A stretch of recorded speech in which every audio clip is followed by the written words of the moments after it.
нравится, затянуло. Начиная с семян, когда начинаешь семена высаживать, они начинают проклевываться, и с этого самое начинается интересное. И наблюдаешь за растением, как оно развивается.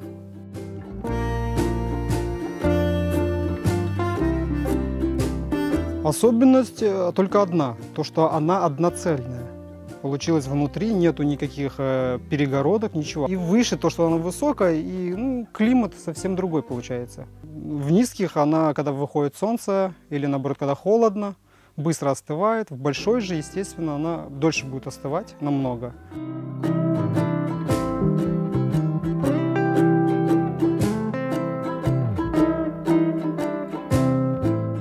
Весенний оборот землю очень тяжело нагреть. Очень тяжело, это очень проблема. Из-за этого, если я буду высаживать маты, то есть мат, какая будет температура в площади всей, также и будет и мат температуры. Из-за этого лучше, и там нету никаких бактерий, ничего.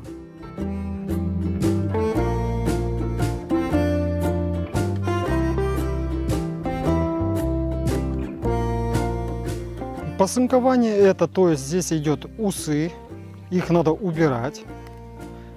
Есть пасынок, вот он пасынок. С этого пасынка получается вот такой куст. Если я его, то есть, оставлю, он будет расти вместе с кустом. Он будет одинаковые вот эти кусты. Он будет тоже ускоряться и будет тоже плодоносить. Но это нам нежелательно, потому что у нас корневая система будет слабенькая. Мы его убираем, чтобы корень давал всю силу на ствол.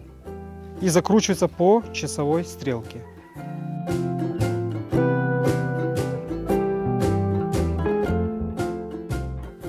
Первые нижних 2 листа каждую неделю.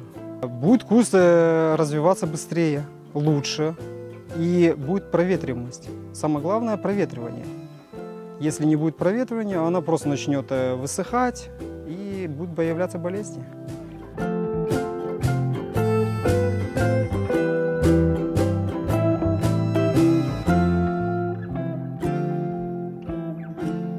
У нас проблема единственная здесь – это у нас вода.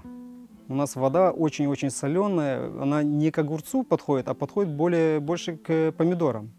Потому что здесь очень соленая вода, и огурец очень-очень тяжело развивается. За это приходится собирать дождевую воду и пускать в оборот.